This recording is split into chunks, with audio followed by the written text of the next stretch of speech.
Two bear cubs from a Miwok myth, adopted by Robert D. Sansucci, illustrated by Tracy Walker. Characters: storyteller, mother grizzly, older brother, younger brother, hawk, fox, badger, mother deer. Two fawns: mountain lion, mouse, measuring worm, tutakana.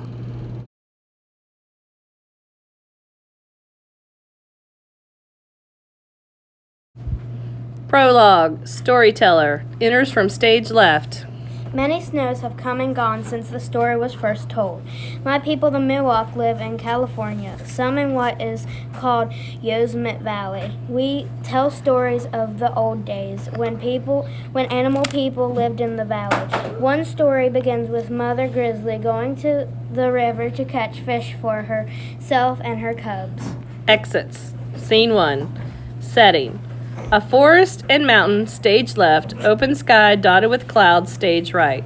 Blue cloth or painted cardboard across the front of the stage suggests a river. Mother Grizzly enters from stage left holding a fish basket and stands on the riverbank. Her cubs, younger brother and older brother, enter and begin to play in the water. Older brother, laughing and splashing. Don't be afraid of a little water, younger brother. Younger brother, splashing back. I'm not older brother. Mother Grizzly, scolding. Children, stop scaring away the fish or we will have nothing to eat. Out of the water now. They obey but manage a last splash or two. I want you to gather berries, but stay close and do not go down river. Strange things happen there. Mother Grizzly moves to stage left. The cubs move to stage right. While playing and pushing each other, a berry bush appears. Older brother. Look at these berries. He picks up and eats them greedily. They are so sweet tasting.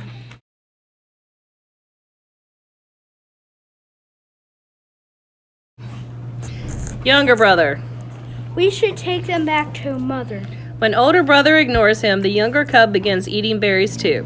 Suddenly, he rubs his stomach. I've eaten too many. Older brother, We will bring some back later. Oh, I am full too. pointing. Let's see what is downriver. Younger brother, worried. We are not supposed to go there. Older brother, taunting, starts off. I see only the river and trees and snows. What is there to fear? After a moment's hesitation, younger brother follows. Younger brother, rubbing his eyes. I'm tired. The hot sun and my full belly makes me want to sleep. Older brother, yawning. A nap would be good. A raised platform decorated to look like a rock slides into view. Younger brother, pointing. See that big flat rock? It looks so warm.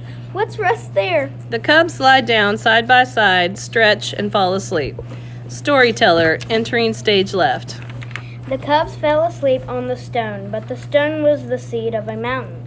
As they slept, the stone grew bigger and bigger, higher and higher. His hand spirals upwards, suggests the growing mountain.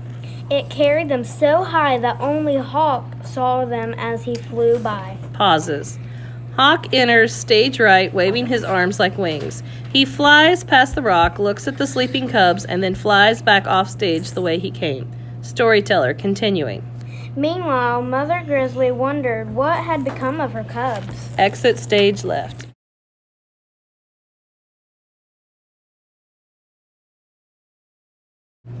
Scene 2. Fox and Badger are on stage, leaning cedar planks against a tent-shaped frame of poles.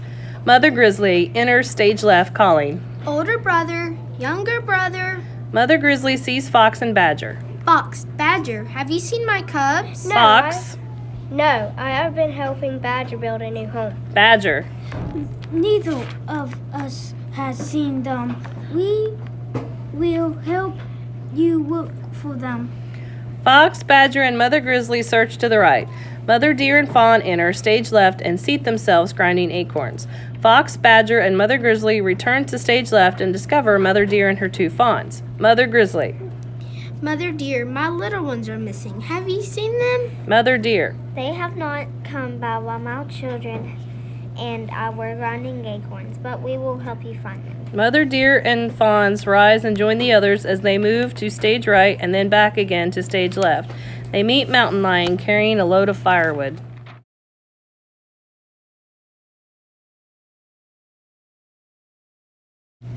Mother Grizzly.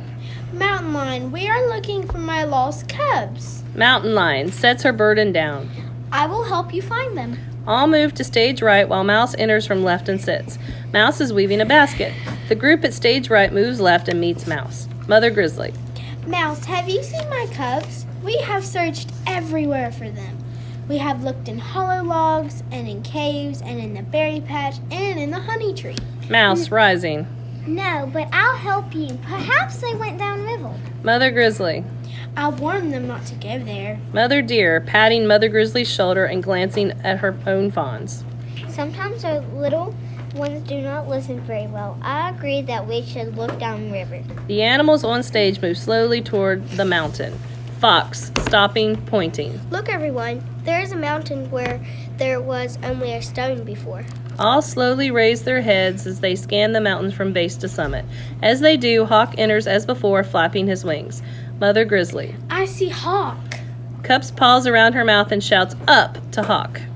Hawk, have you seen my lost cubs? Hawk calling down. They are asleep on the strange new mountain. Mother Grizzly calling up.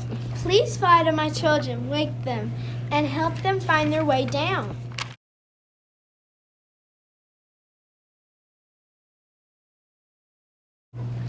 Hawk pantomimes flying towards cubs and being blown back by mountain winds. After several tries, he speaks to those below. Hawk calling down. The wind will not let me reach your little ones. Someone will have to climb up and rescue them.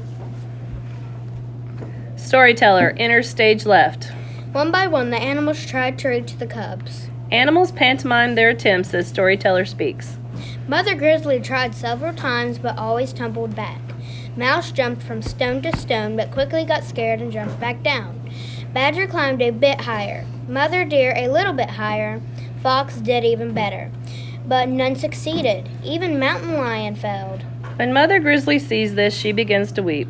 The other creatures gather around to console her. Unnoticed by them, Measuring Worm enters. Mother Grizzly sadly. Mountain Lion, you're the best climber and were my best hope.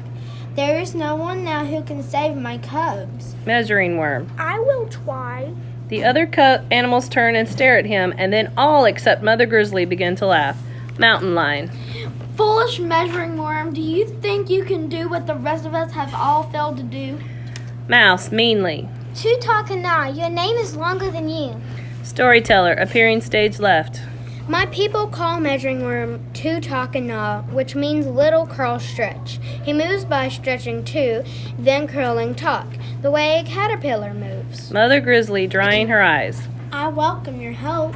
Measuring Worm begins to climb, all the while crying, "Tutak!"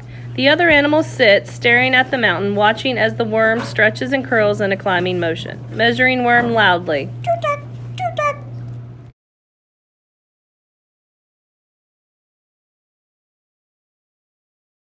Scene 3, Storyteller. In time, Measuring Worm climbed even higher than Mountain Lion. He climbed so high that the animals below could no longer see or hear him. Sometimes he would grow afraid and stop when he saw how high he had climbed and how much higher he had to go. Then he thought about poor Mother Grizzly, so worried at the bottom of the mountain. He thought about the cubs in danger at the top. Then he found his courage again and continued to climb, all the while climbing. Measuring Worm. Tutak, tutak, tutak. Storyteller exits as Measuring Worm finally crawls onto the rock. He bends over the two sleeping cubs and calls.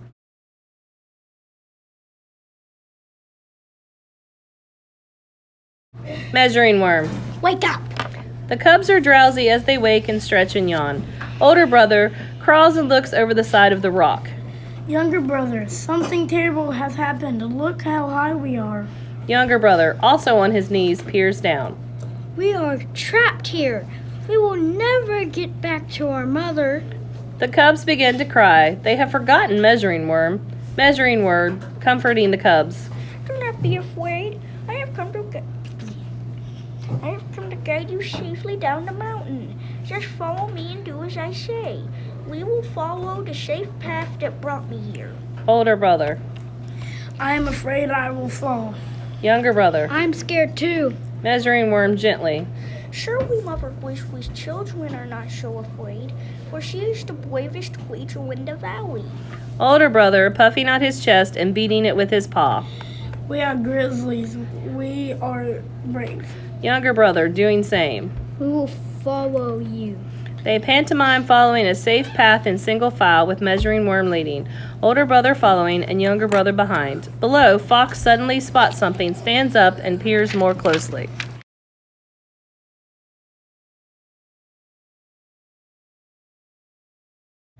Fox, excitedly pointing to a spot about halfway up the mountain. Mother Grizzly, look! Measuring Worm is guiding your cubs down the mountain. All animals look where Fox is pointing. Mother Grizzly, joyful, fearful. Be careful, my children. Mother Deer, reassuring her friend.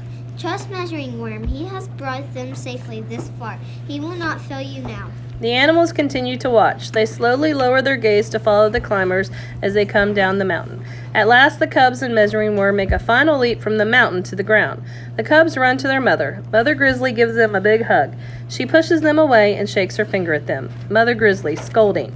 Both of you have been very naughty. Look at the trouble and worry you have caused us all. You did not listen to me and went where you were not supposed to go. Older brother, hanging head. I'm sorry. I will not do it again. Younger brother, starting to cry. I will never disobey you again. Mother Grizzly, gathering them up in her arms again. Be sure that you remember what happened today, but do not cry, little ones. It has ended well thanks to the help and courage of Measuring Worm.